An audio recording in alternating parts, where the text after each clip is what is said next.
Play is an important part of your life. Sometimes play can be dangerous. Accidents happen.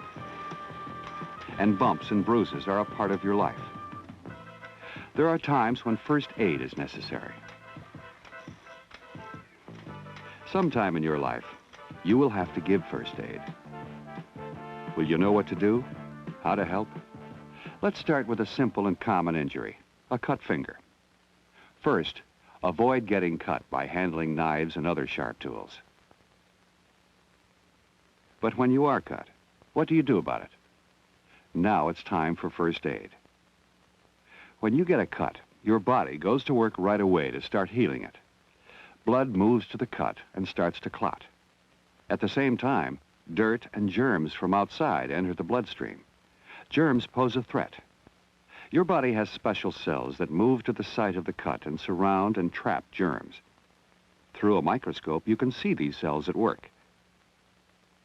First aid helps your body do the job of healing. First, wash the cut with clean water.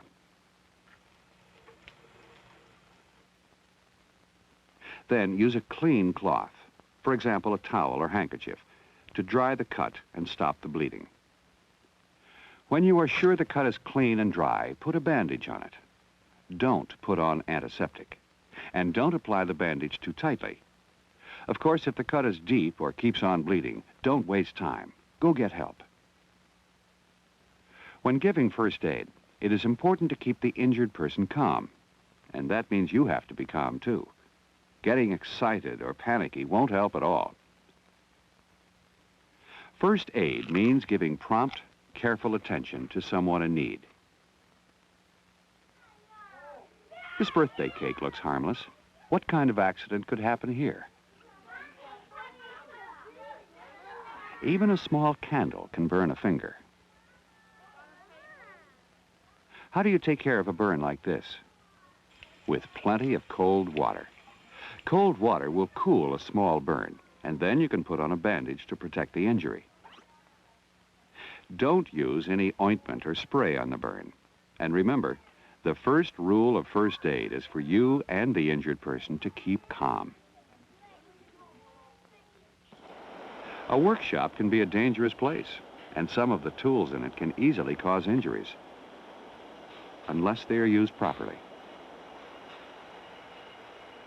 Sometimes a careless movement can result in an injury, maybe a serious one.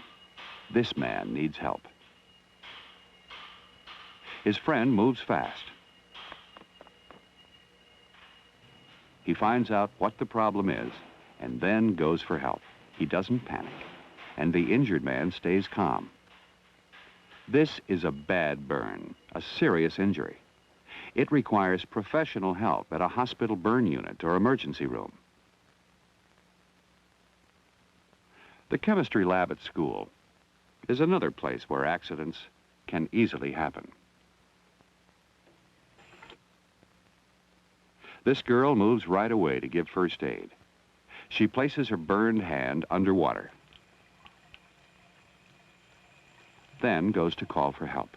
First aid for burns means acting fast. The gymnasium is another place with potential for injuries. If you are careful and know what you're doing, you can avoid accidents. But suppose an accident does happen. Suppose you twist an ankle while tumbling.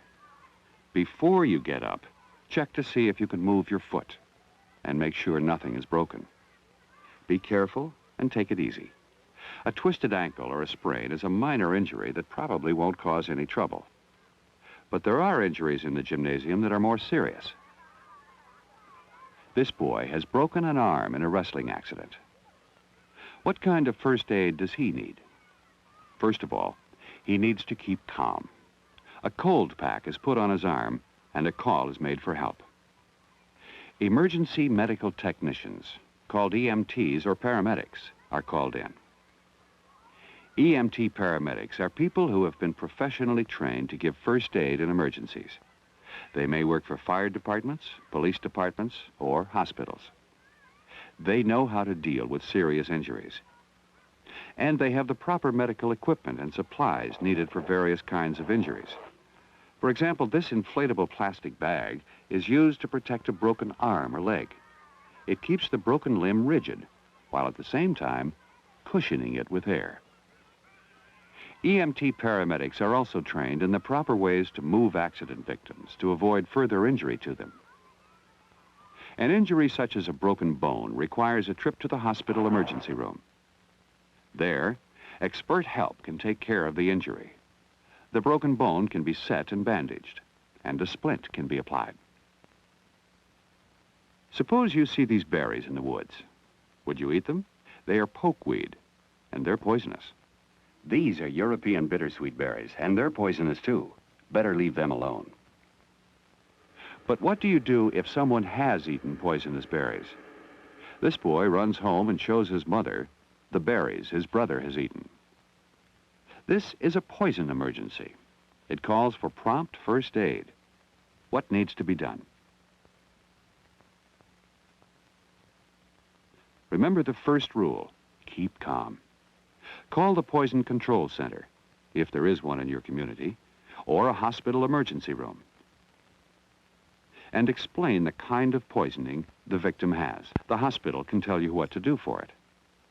In this case, the hospital tells the boy's mother what to give him to make him vomit. You should give the victim water, not too much, just a couple of glasses.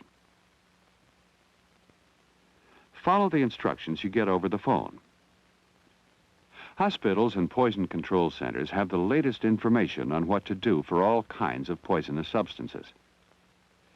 Poisoning is a case where you need expert help, but it is also a case where you can usually get help over the phone and perform first aid yourself.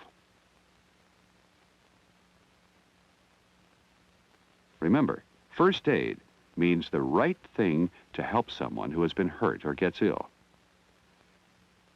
Emergency medical technicians and paramedics, people trained to give emergency first aid, also teach people how to give first aid to themselves and to others. How can you learn more about first aid? First aid is a part of your health curriculum at school. You can also take special courses in first aid techniques. In these courses, you can learn how to deal with a variety of emergencies, how to give first aid to people with different kinds of injuries. First aid means taking care of injured and sick people the right way. Learn all you can about first aid, because someday you may need that knowledge to help yourself or to help others.